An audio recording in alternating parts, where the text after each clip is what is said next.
Yo, what is going on, Pats Nation? How are we feeling today, guys? Let me bring this mic maybe a little bit closer. A little bit closer. I'm sorry, that sounds absolutely terrible. Mic check, y'all. Let me know we're good. We're riding. Let me know that the audio is finessing. If I could get back to this. And let's not forget, if I can find it. Wait, hold up. What is all of this? Oh, dang. There's background music in this thing? I'm discovering just as much as y'all are right now. But let's roll the intro.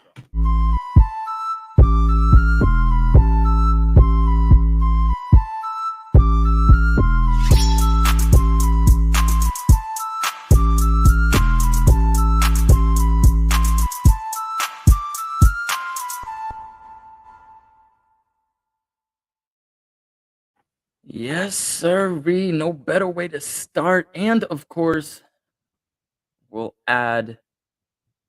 Oh, we're all good. Pat's number one. Pat's number one. Really appreciate you letting me know audio was popping. It sounds good on my end, but obviously from your guys' perspective, it could be different. So start asking your guys questions. Basically, what this is going to be, it's going to be kind of like a part two of the last video or last live stream we did. You guys have your questions about free agency. You guys have your questions about the draft. Let's talk about it. Let's go through a plan on what the New England Patriots could potentially do. Now, I will say on my channel, I'm already starting to cover a lot of this stuff, especially trying to cover free agency, but I've already started to hit a little bit on the draft. In fact, I'm gonna have another draft video coming out pretty shortly about Chris Olave. But we have videos on 4 corners the Patriots could sign in free agency, 4 wide receivers the Patriots could sign in free agency. We got some draft content already out there. We got a few ways that the Patriots could free up cap space because obviously they're extremely tight against the cap. So this is a really good way the Patriots could free up cap space. In detail, that video also on my channel. So I already have a pretty good outline on my channel of free up cap space, free agent targets, players on the current roster they should resign, already hitting on draft content. So make sure you guys check that out over on the channel. Brandon Flores says Mac is better than Tua.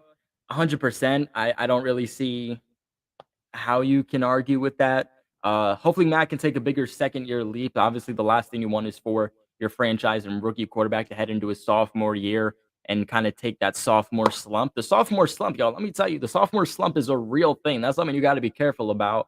Not that I think Mac will just because of the intangibles and the personality he has, but nonetheless, something to be concerned about.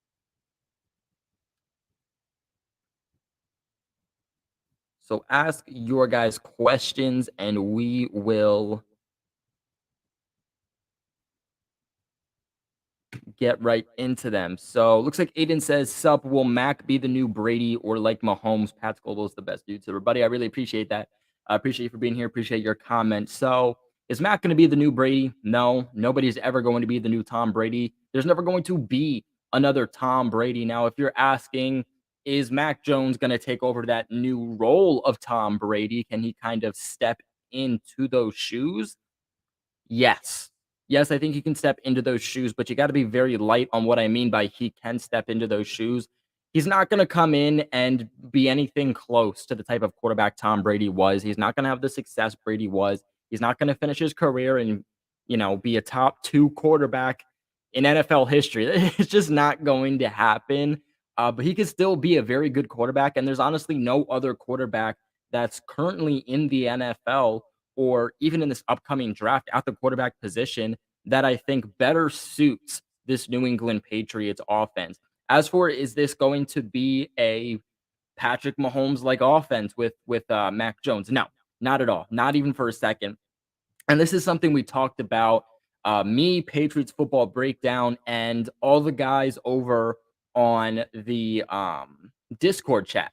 Because basically, like I mentioned, if you guys want to support me, support the channel, and get benefits from it, become a Patreon member. First link in the description below. And one of those benefits of becoming a Patreon member is joining a Discord chat with me, Patriots Football Breakdown, and all the other Patreon members.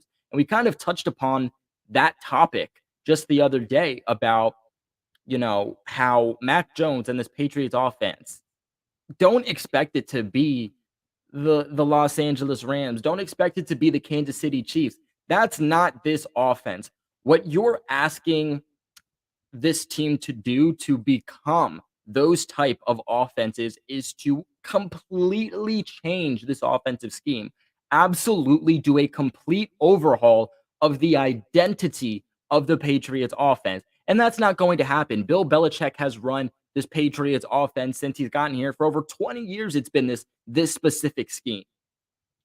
And the type of scheme that the Rams are, the type of scheme that the Chiefs are, that is more vertical passing. That's more deep passing. That's not the personnel the Patriots have. That's not the quarterback the Patriots have, because that is not the type of offense that the Patriots want to run. Again, you're doing a complete overhaul on not just your personnel, but also potentially your coaching, an overhaul on your plays, and that is a lot to ask for. And that's not a rebuild that takes one offseason. That is a rebuild that is going to take multiple years to happen, and it just doesn't make sense for the Patriots to do. So, can they be a dominant offense? Yes, that doesn't mean in order to be a dominant offense. And I think that's something people get confused. Just to be a dominant offense doesn't mean you have to be like one of these best offenses in the league, like the Chiefs or like the Rams. You can still be a dynamic offense in your own style. You just have to run things correctly, which is essentially not what the Patriots did this season for the most part. They did at times, but for the most part, they didn't. Good question. I'm glad we were able to touch upon that.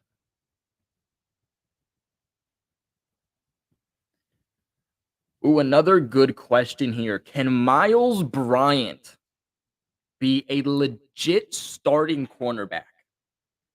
Now, I think some people got a little bit too hyped too soon on Miles Bryant.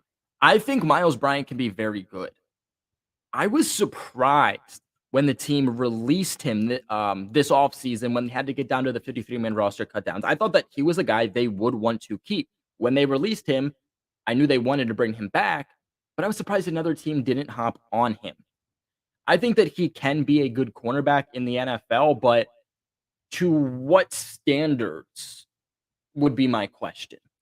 Are you talking about a legit outside number 1 or number 2 cornerback? Are you talking like a Stephon Gilmore, JC Jackson type of guy? Because if that's what you're asking for, absolutely not. I don't see Miles Bryant being a number 1 cornerback. I don't see him being a number 2 cornerback.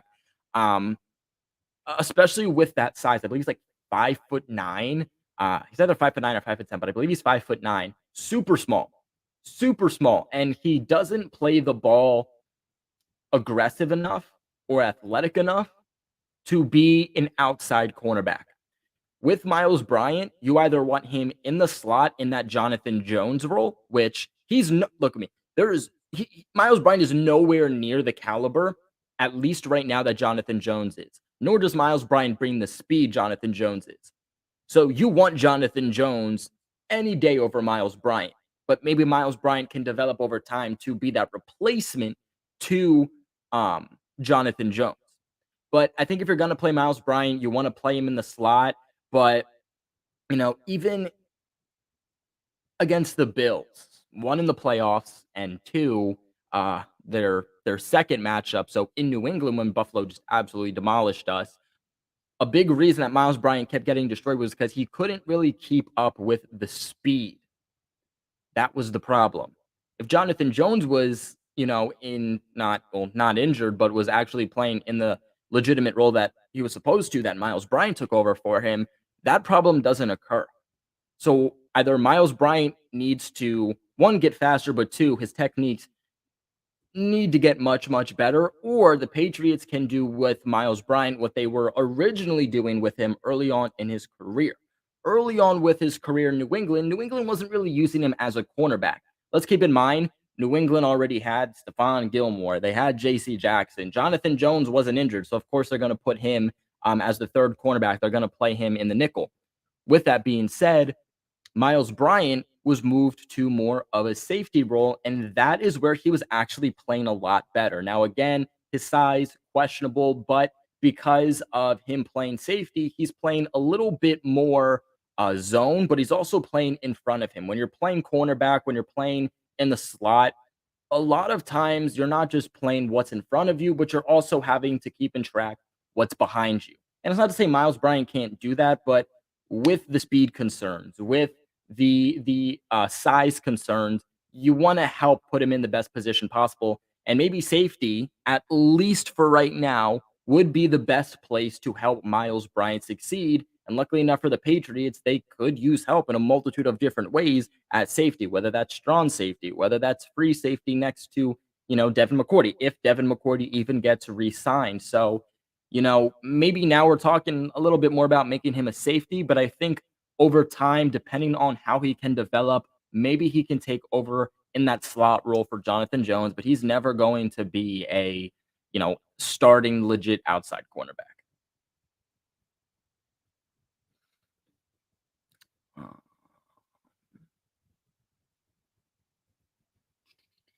So, Pat's number one asks, if the Pats don't have an amazing free agency offseason, which, I mean, your bet is as good as mine right now until they make some cap moves.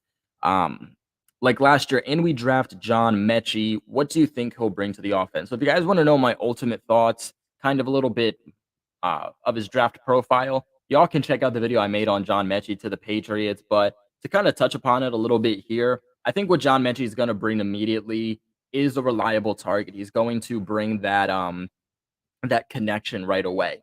And this is something I kind of touched upon in that video was, yeah, is John Metchie the most talented receiver? Is he the most athletic? No, he's still a very good receiver, a guy who's going to go in the second or third round, but is he like a London or an Olave? No, no, he's not. But what he is going to bring that those two guys, or really any other receiver, isn't going to bring is day one chemistry with Mac Jones. Kind of like the Bengals had with Jamar Chase. Now, I'm not comparing Jamar Chase to John Metchie because obviously Jamar Chase, physically gifted, all his attributes, even coming out of the draft, were NFL ready. Can't be compared even close to John Metchie. But the big reason that the Bengals drafted Jamar Chase was because he already had that connection with Joe Burrow, and that made a day one impact. And John Metchie has that same thing.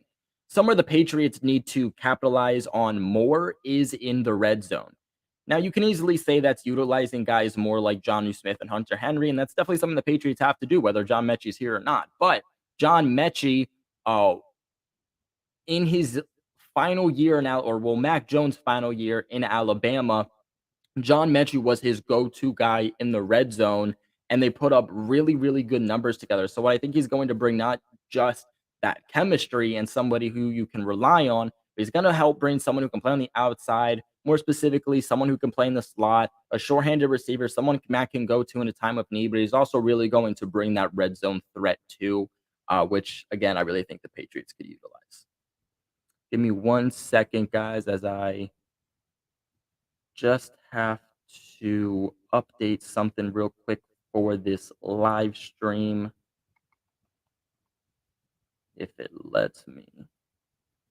But real quick, I do want to thank everybody who is in today's chat. Really does mean a lot to me. I know I didn't really give you guys much of a heads up. It's also a little bit later. It's 9:22. Usually we don't go this late with live streams. Usually it's earlier. So anyone who is actually tuning in here, really do appreciate you guys. I was debating on either making a video and releasing it or going live, and I was like, we don't go live all that much, right? So why don't we go live a little bit? I know you guys like when we go live, but that should be good. Let's get back to the questions here. Trying to find some good ones.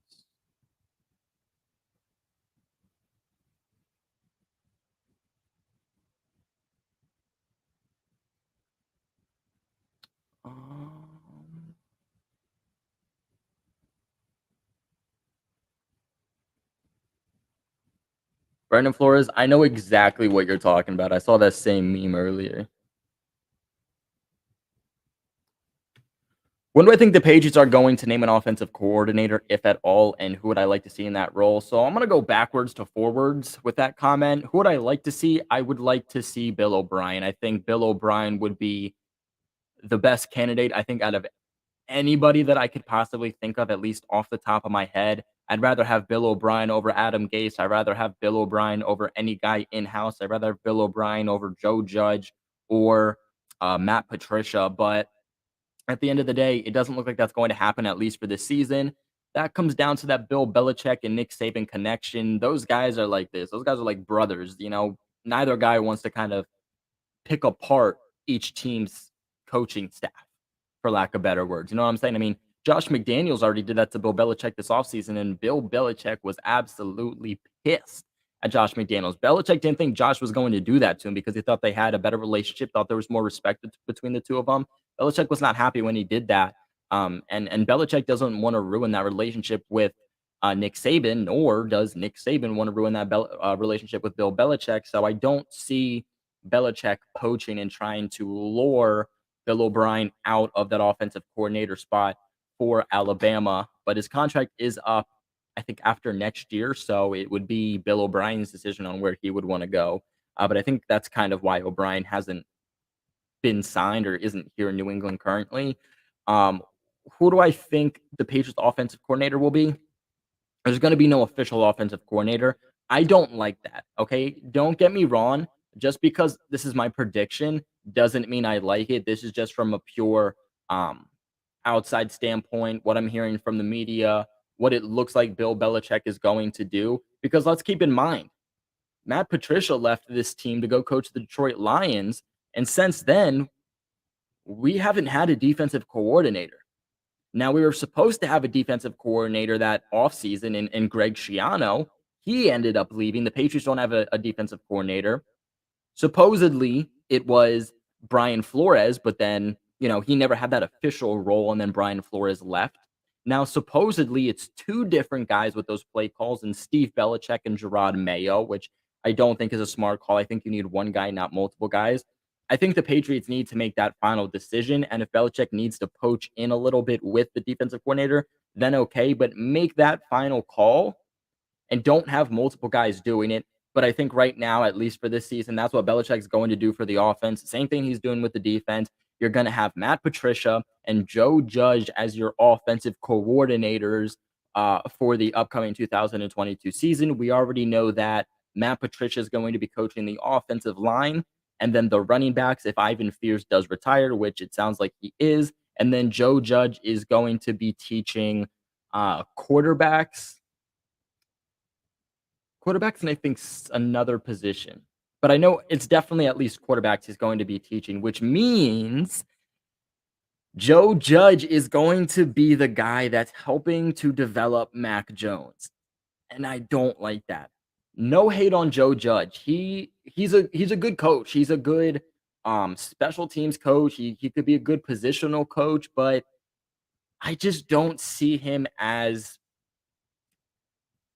a developer of a young rookie quarterback, and in this case, Mac Jones. I just don't see it. I've tried to see it. I can't. You look at his time with the Giants as a head coach. What did he do with Daniel Jones? He didn't develop Daniel Jones.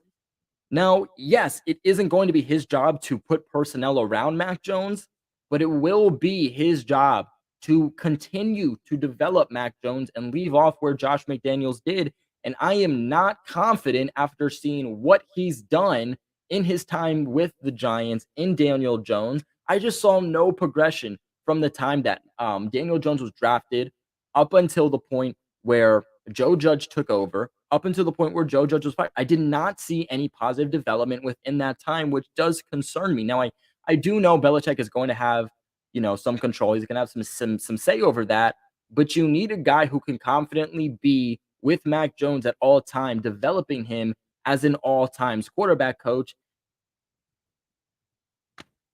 And Joe Judge's not going to have that. He's not just the quarterbacks coach. He's also going to be working as the co-offensive coordinator too, meaning he's not going to be able to give all of that time to Mac Jones, which also puts some concern on me.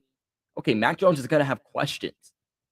he's not going to have a guy to go to at all times. Now, maybe they're hoping that there's a guy on the roster that can help do that. Mac Jones has questions. Maybe there's a veteran quarterback that he can go to go to these questions. Whether this is preseason game, whether this is training camp, whether it's OTAs, or whether it's an in-season game, a playoff game, or the Super Bowl, a guy that could be on the sidelines to help him.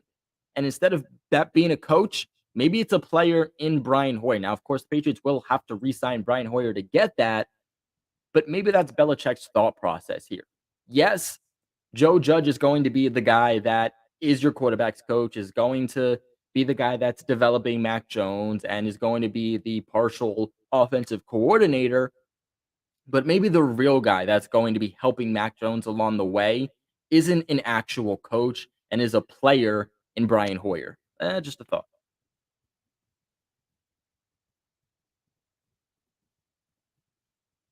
What's up, Jake?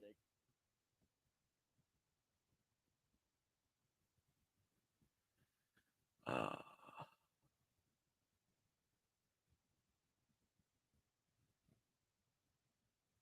what are my top three wide receivers to target in the draft? Jahan Dotson. He's not number one. Chris Olave would be number one. If not him, then Dotson, um, and then John Metchie. I still have to continue to go out through my wide receiver prospects, so that could change a little bit. But at this current time, those would probably be the three guys. Some people have touched on London at the 21st overall pick. He's not going to be there. He's not going to be there. And even if he is there, I would still take Chris Olave. I think Chris Olave is the absolute best fit for the Patriots out of any receiver in this entire draft. That's why he's my absolute number one. But I think Dotson could be another good addition for the Patriots. He's looking to be a first or second round pick. And then John Metchie, another guy that we talked about earlier, we've talked about a lot. I know you guys know him. He's looking to be a second to third round projection. So right now, those are my three guys in the draft that I would like for the Patriots. Not saying they'll get all three. They definitely won't. But if they could get one of those guys.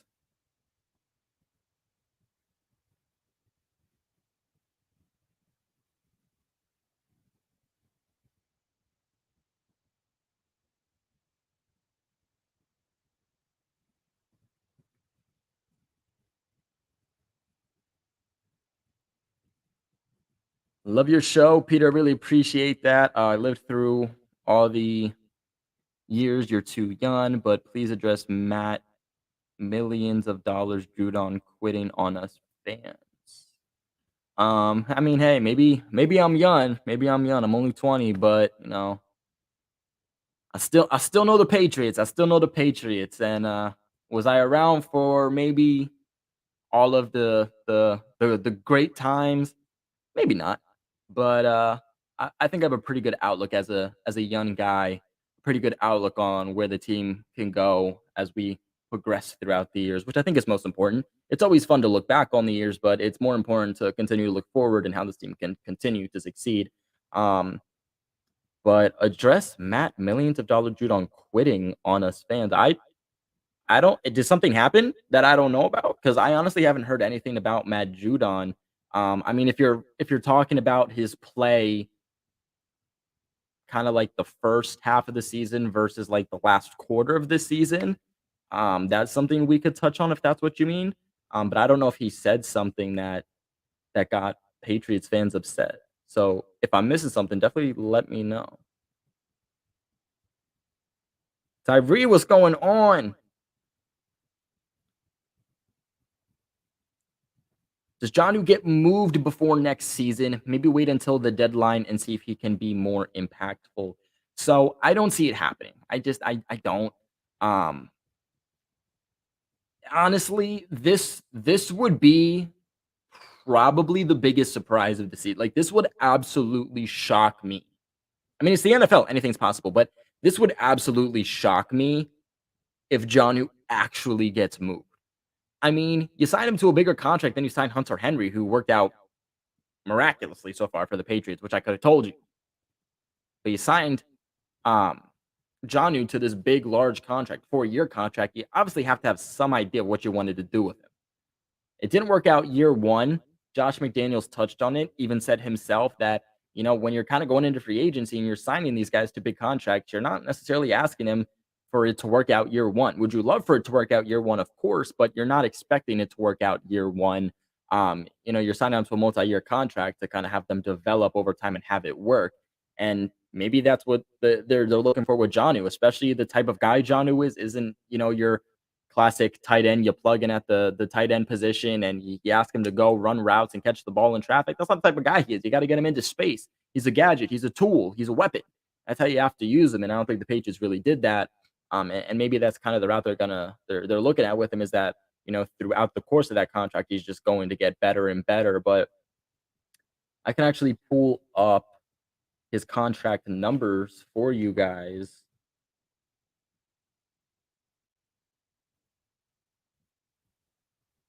Um,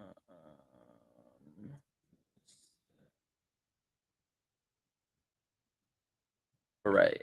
So obviously he signed through the 2024 season, making him a free agent in 2025.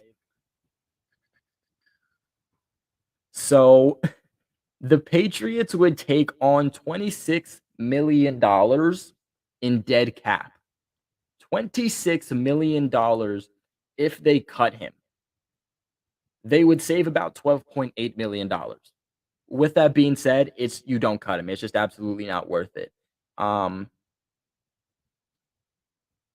If you cut him after June 1st, you'd be putting on about $19 million in dead cap, and you'd only free up about 5.3 million in cap space. If you decide to restructure his contract, which he's 1 year into his contract. I don't know if he's gonna wanna restructure already, but if the Patriots decide to approach him about a restructure and he's willing to do it, God willing, the Patriots would take on 0 dead cap. They'd free up about $5.3 million this offseason and then about 4.4 in 2023. If they were to trade him,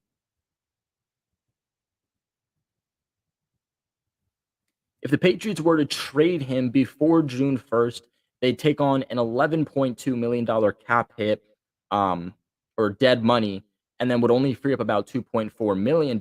If they trade him after June 1st, they'd only have $3.7 million in dead cap, but would free up about $9.9 million in available cap space. With that being said, if the Patriots are ever or if the Patriots are going to do anything with Jonnu Smith this offseason, it would be trading him if they don't restructure him, because obviously they're not going to extend him. But if it's not a restructure and they decide to trade him because they're not going to straight up release him, but if they trade him, it would have to be after June 1st because it's going to raise the amount of money they'll have in cap space and lower the amount of dead cap that the team would be taking on. Now, $9.9 million is great to have, but you got to also understand that you're not going to get that money till after June 1st. Free agency is going to be pretty much dead at that point unless some guys are surprisingly getting cut unless you trade for a guy at that point. And also, the draft is going to be over. So it's not like you're going to get that draft capital for 2022. You'd be getting it for 2023. This really goes to show me that the Patriots aren't really going to do anything with Jonnu. Again, maybe they restructure, but I think that's about all that they would do. I don't see them moving on from him, whether it's cut or trade.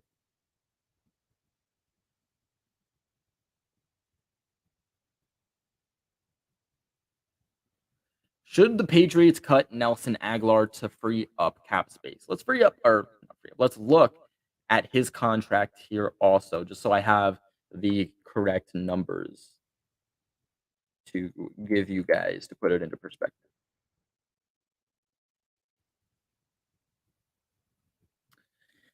All right. So obviously, Nelson Aguilar is in contract year. Only sign him to a 2-year contract. He'll be gone after the season. If the Patriots cut him before June 1st, they would take on dead cap of $10 million and only free up about 4.8 million. Not worth it. If the Patriots cut him after June 1st, it's the same number. If the Patriots trade him before June 1st, they'd be taking on dead cap of $5 million while freeing up about 9.8 million. If the Patriots decide to trade him after June 1st, it looks like that would be the same number. So the Patriots could trade him really at any point and have those same numbers in dead cap and in available cap space.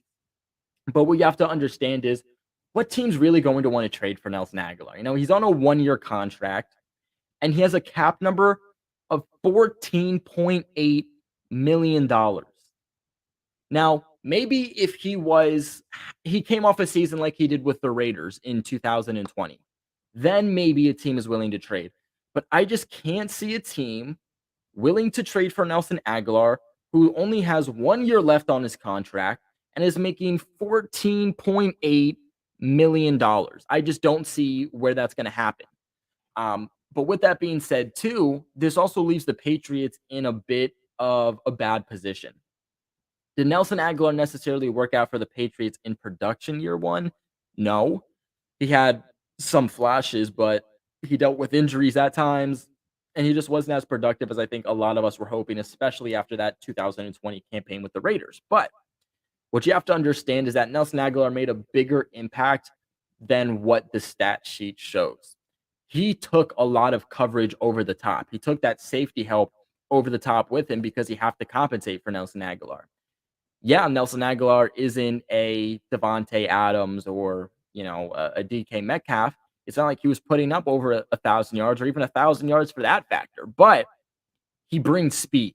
He's the fastest receiver on the Patriots, and if you don't account for Nelson Agholor, he's going to get open, and that gives the Patriots and Mac Jones that ability to now start hitting big plays, large plays, splash plays, and explosive plays down the field with Nelson Agholor. So what that does is you have Nelson Agholor on the team, that speedster, that's pretty much 90% of the time, he's just going to run a go route. He's just going to run straight up the field, or he's going to run a vertical route. Basically, the entire time he's on the field, he's just going to be running deep routes, for lack of better words. Basically, just sum it up. That's what he's going to be doing. What that is going to do in return, again, is that's going to take safety help over the top, which is going to make these other receivers get open.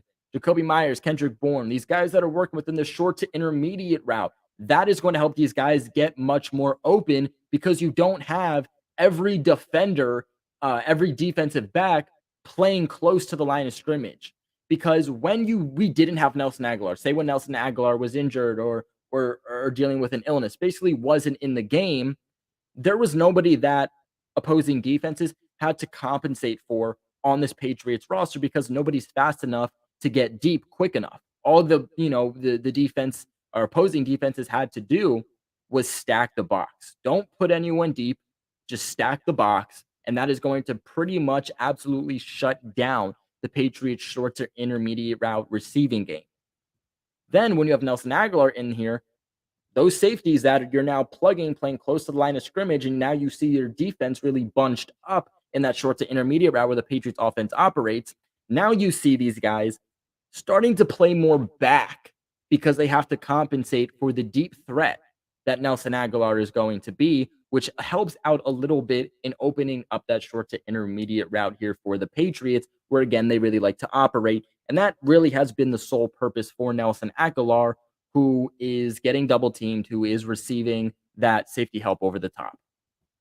So hopefully that puts a little bit of perspective on kind of what Nelson Agholor's job in perspective has been with the Patriots. What happened to your second channel? I remember you had one. Yeah, it's still up. It's still up. NFL Global, for the real ones of the channel, the OGs of the channel. Y'all know I do have a second channel. It's actually always linked in my description box in all my videos. If you guys want to go check it out, at some point I do want to bring back my second channel. Basically, what it is instead of Patriots Global, it's NFL Global. I talk about breaking news throughout the NFL. I talk about big storylines, trades, signings, all of that great stuff. I started that during the whole pandemic. So I want to say the 2020 offseason is about when I kind of got that channel running. And it got some decent coverage. I mean, I think it's just under 500 subscribers. So I would like to bring it back at some point. Just unfortunately, right now, my life outside of the channel, just this one in general, has been pretty busy. Um, obviously, I'm in kind of a weird financial standpoint. YouTube has been a little bit down. I had some issues with getting hacked, which put me in a really bad financial standpoint, which has made it harder to, obviously make as much content as I want because obviously I'm not as able to make this a full time job as I was before. But yeah, that channel's still up, NFL Global. If you guys want to check it out, again, I'm in talks with some people to try to get that channel back up in some type of manner. Um, so cross your fingers we're able to do that.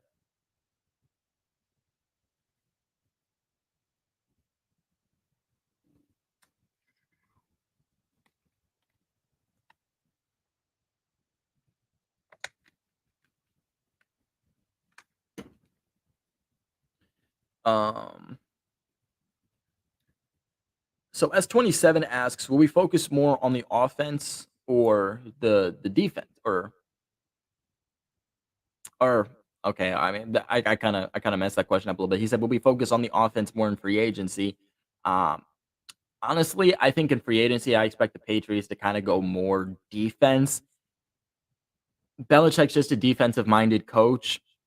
There's going to be still some questions with this offense. This offense is still young with not really having an offensive coordinator. Josh McDaniels leaving, kind of having those duties split between Joe Judge and Matt Patricia. I think Belichick really is going to want to staple this defense as much as possible. So I honestly expect Belichick to go more defense this offseason. Um, I think they do want to upgrade at wide receiver. They do want to find that number one wide receiver.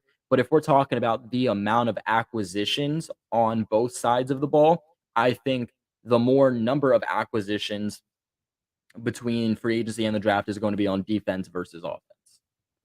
But the Patriots will still make moves on offense, obviously, don't get me wrong. But I think at the end of the day, we're going to look back at it and you'll see more acquisitions made towards the defensive side.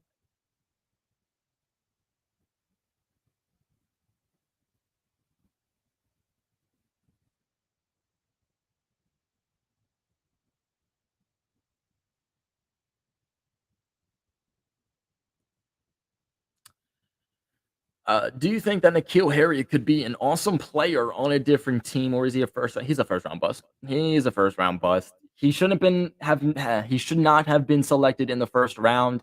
Um, and I think that's been pretty evident. I think he could be more successful, maybe somewhere else. But to what level of success is your expectation? That's what I would say. Because look, I think N'Keal Harry could go out and put up maybe 600 yards on a team. Put up a decent amount of touchdowns, be a good red zone threat, but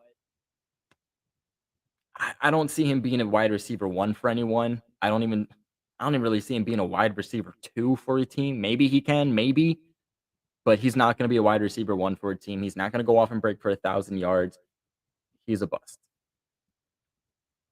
But of course, every time we get a donation, we have to go straight to the chat. And looks like we did. It didn't notify me, but we did get a donation before this. So let me get to that.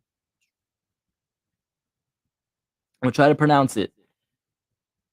I don't know why I didn't think I could pronounce this. Trey Rules 1654-3. I probably could have said that a different way, but that's how I said it. Big shout out to you, buddy, for the $2 donation. I know you donated in the last chat too, so really appreciate you being out here, being really um giving, for lack of better words, to the channel. Really does mean a lot to me.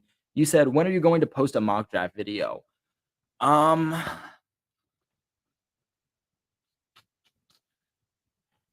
maybe. So I'm gonna leave. I leave for Florida for a few days next Friday. So maybe I'll try to release one maybe mid March, early to mid March. I would say is probably when my first mock draft will be out. Like I said, I kind of like to go in chronological order with the offseason, meaning that what's coming up first, free agency. So what I mainly want to cover on the channel right now is players the Patriots could trade for, guys who could be on their way out, free agent targets for the Patriots at each position. Um, News on which free agents that Patriots have that are pending. Could they resign or could leave? So that's kind of what my biggest focus is right now. But don't get me wrong, I am still putting out draft content, still focusing on the draft. I just plan to go full draft berserk mode once free agency has kind of concluded and died down and we kind of got past that wave. But you know, you guys, if you were even here last offseason, I post multiple mock drafts on my channel. I post a few exclusive mock drafts on my Patreon page that you can only find on Patreon, link in the description below. Um, but I will say that first mock draft I want to have out before free agency. So I'm going to say the beginning to like mid March is probably going to be that first mock draft.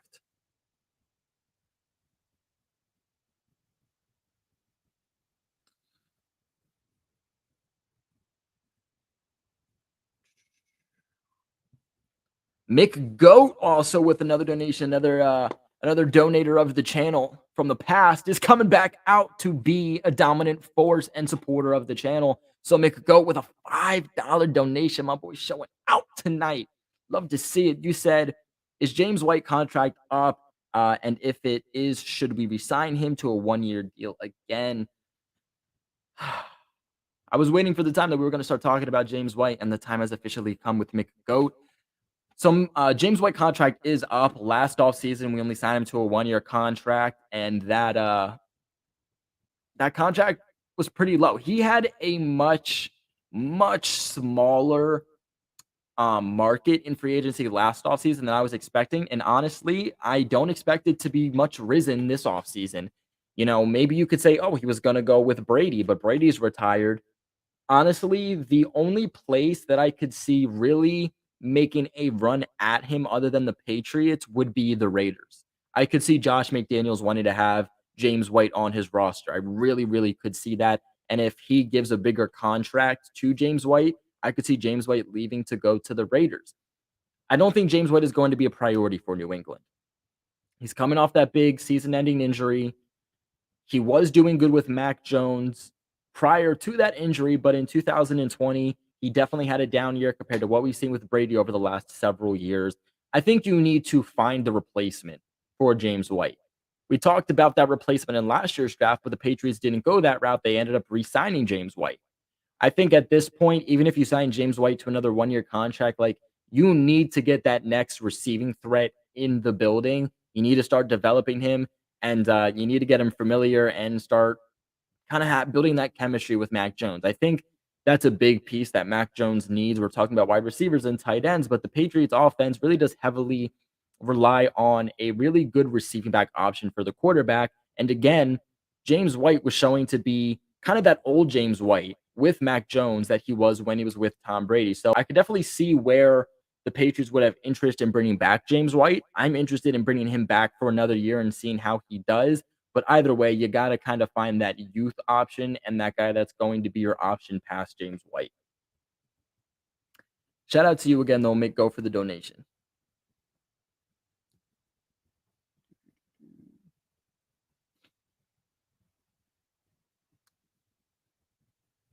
Let's see. Do I think that we should sign Tyrann Mathieu if we get the salary cap up? I'm actually a big Tyrann Mathieu fan. I would love to see the Honey Badger in New England. I've said that for a long time. I know he's a fan of Mac Jones, so maybe that connection is there a little bit. Um, but that cap space concerns me. He's definitely going to have a good market this offseason. He's going to be one of the best available safeties on the board. So he's going to have a market, and the Patriots don't have money. The Patriots don't have money. That is the problem. The Patriots don't have really enough money to re sign players, let alone go out, have a complete draft, go out, make more acquisitions. Let's remember that JC Jackson's going to be a big one. If the Patriots franchise tag him, that's about $17 million. Even if they get in a contract extension done, that's going to be, more than $15 million. So we're going to be pretty tight up against the cap. If somehow the Patriots found a way to do it, I would be absolutely all for it. I just don't think they're going to have the money to be able to. Unless for some reason Tyrann Mathieu goes, hey, I'll take a pay cut because I really want to play for New England, but I just don't see that happening.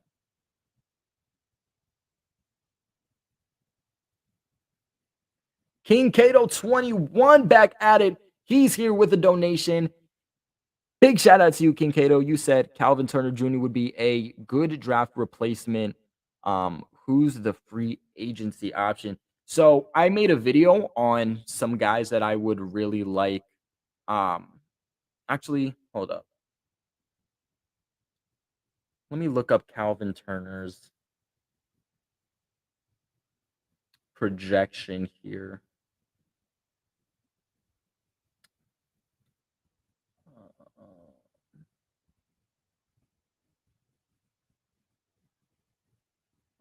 Right.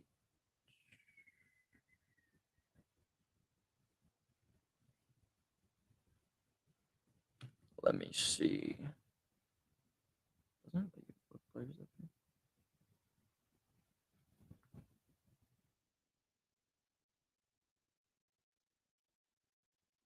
And they don't have him on here. Well, I haven't really done my draft profile yet on Calvin Turner, so I don't really know much about him.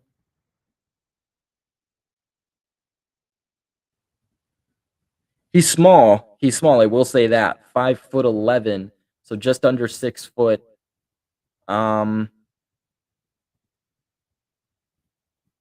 He's someone I'll definitely do my due diligence on now that you mentioned him. But free agency option, like I mentioned, I talked about 5 different players at the wide receiver position. No, 4 different players at the wide receiver position I would like to see the Patriots target. Um, I think Juju would be an excellent fit in New England personally. I know PFF projected him to come to the Patriots. Now that doesn't mean anything, but obviously they also think that he's a good fit in New England. I think Juju would fit spectacularly in the slot, fits exactly what this offense wants to do. But again, Patriots are going to need money in order to sign someone like Juju Smith-Schuster, someone like Christian Kirk. I know the Patriots were linked back to originally in the draft. And then, of course, I believe the Cardinals are the ones that went and ended up drafting him anyway. So the Patriots weren't able to get there. I think they drafted him earlier in the second round. So New England missed out on him. He'd be a good, faster option, very reliable hands, good route runner that could play in the slot. There's a lot of places the Patriots could go. Jamison Crowder, he was a divisional rival with the Jets. He is a good veteran option that the Patriots could look to put in the slot. There's a lot of routes the Patriots could take.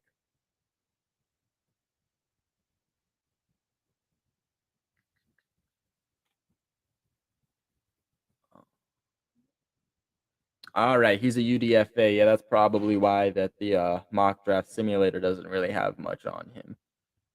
It's usually hard to get information on UDFAs, but I'll definitely do my digging and see what we can get.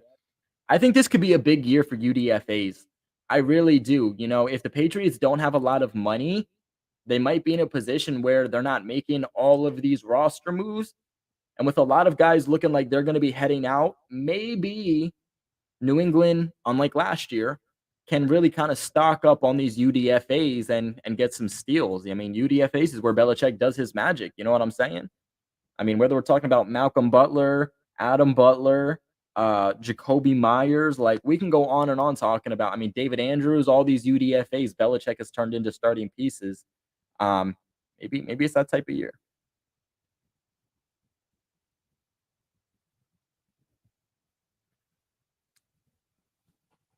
Trey Rules is back at it again with another donation. My guy, you said, what do you think are the best middle linebackers or defensive ends to pick up in free agency? So personally, look, I would love Von Miller to the New England Patriots. My God, would that be an excellent addition? I mean, Von Miller, Matt Judon, that would be the ultimate pass rush duo, but that's not going to happen.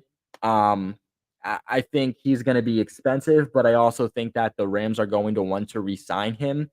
The Rams are in cap hell, but they always find a way to get the guys that they want. But if we're talking about guys I really want, I would love him. I see some people talking about Chandler Jones. I wouldn't mind Chandler Jones back.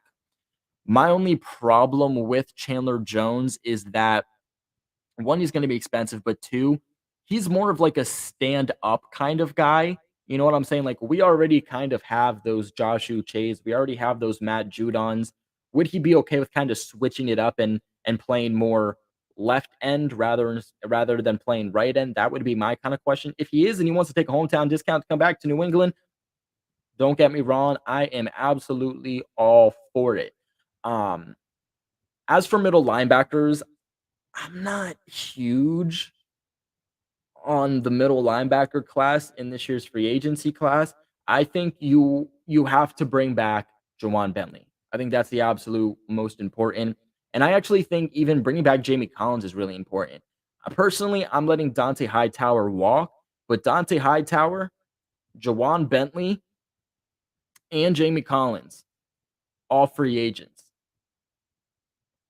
Maybe they decide to try to put Kyle Van Noy at middle linebacker. I don't like him there, but seems like the Belichick thing to do. But in my ideal scenario, you re-sign Jawan Bentley, a young player who I really like, kind of as your starting middle linebacker, really good at kind of taking control of the defense. Do I think, you know, physically, could you get an upgrade? Talent, could you get an upgrade from him? For sure. But I do still think he's a really good piece to keep around here in New England. So I do like bringing back Juwan Bentley. But again, I do like bringing back Jamie Collins too. Jamie Collins can play all over the defense, whether it's at edge, whether it's off the ball linebacker. He can play outside linebacker. He can play middle linebacker. But he was one of the best graded linebackers of the 2021 season. And he was actually the best graded Patriots linebacker also. I think that he is actually more valuable than people realize, much more valuable, I think, at this point than um, Dante Hightower was, or Dante Hightower is, I should say, not was, but is. Whether it's making plays in coverage, whether it's making plays in the running game behind the line of scrimmage, whether it's rushing the passer, Jamie Collins can do it all, even to this day, and do it at a high level. I think it's important to bring him back. Um, there are other guys too at the linebacker position that I do like that we're going to talk about in an upcoming video. One guy that I wouldn't mind seeing, and I think some of you guys are not going to like this. It's going to be very controversial, but Leighton Van Der Esch, I like him. I like him for the Patriots. I liked him originally in the draft. I wanted the Patriots to draft him. Obviously, he went before to the Dallas Cowboys. He has injury concerns. He has kind of developmental concerns. Depending on the market he has, I think he'd be an excellent middle linebacker to bring in.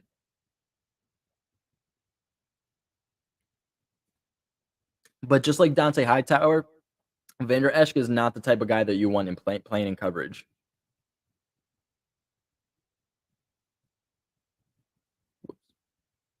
Red Sox, my boy, with a $5 super sticker. That is what I'm talking about. My boy, Red Sox, big time subscriber, long time subscriber, and big time supporter.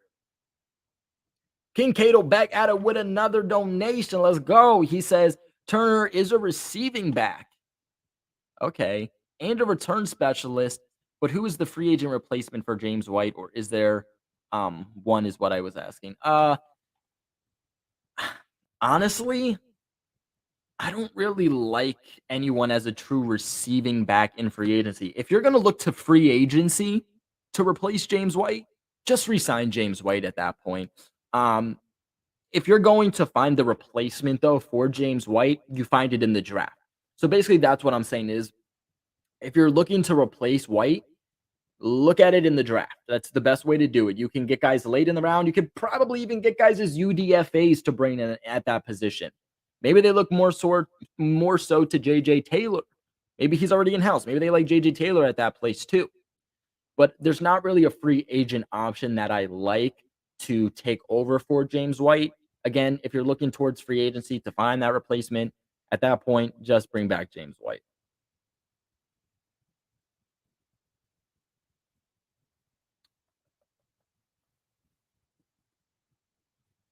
My boy King Cato is going with another donation.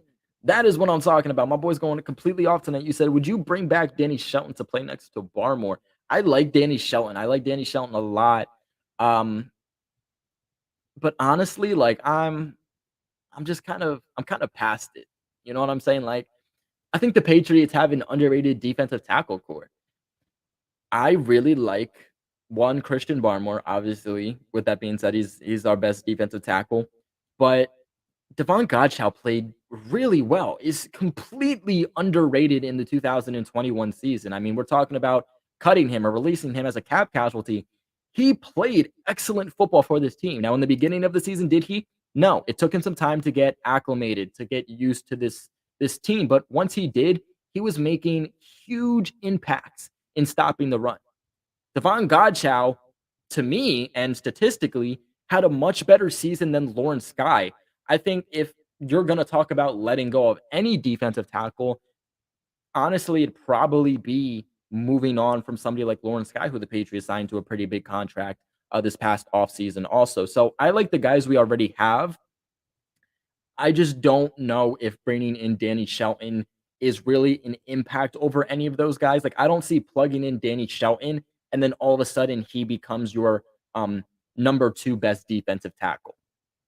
Like, he's not an upgrade, I would say, over like your Lawrence Guys or Devon Godchaux, and he's definitely not an upgrade over Barmore. I'm willing to bring him in as a camp body, see what he has, depending on the market that he has. But I just don't see the Patriots keeping Lawrence Guy, Devon Godchaux, Danny Shelton, Christian Barmore, because Danny Shelton, um, Devon Godchaux, and Lawrence Guy, they're all three of those guys are very similar as defensive tackles. If the Patriots are going to keep that many DTs, they need to bring some versatility into it. Um, and like I said, those three guys are too similar. So I would personally pass on Danny Shelton.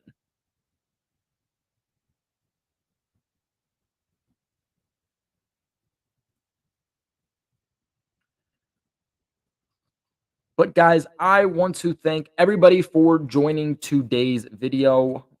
Before we do that, I do have a quick little clip that I want to share for you guys. So I'm going to roll that for you right now. Before we do hop in today's video though, I do want to give you guys a little update that your boy has decided to update his merch. We do still have all of the old stuff along with some really good new ideas that I've been working on for the past couple weeks, and more ideas will be continue to be added. Like always, if you do buy merch, send me a picture of you rocking it. I will include you in the next video. Like always, link in the description box below.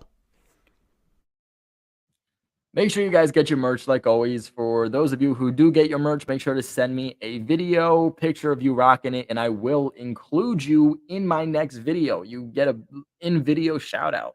What's better than that? But again, I appreciate everybody who showed up for today's live stream. I know it was an unexpected one. It was a little bit of a late one, but we just kind of chilled back, talked about the New England Patriots, talked a little bit about, their offseason plan, and we'll be definitely doing more of this. Like I said, I do have some more videos I'm going to be dropping shortly. Little bit more free agency wise, but like I said, there'll be some draft stuff dabbled in there too. But again, I do appreciate everybody for tuning in. Make sure you guys like this live stream if you have not already. Really helps me out with the YouTube algorithm and helping other Patriots fans find the channel. So make sure if you haven't already, hit the thumbs up on this live stream, subscribe to the channel for all of your New England Patriots news. But until then, I will catch you guys in the next video. But don't forget, go Pats.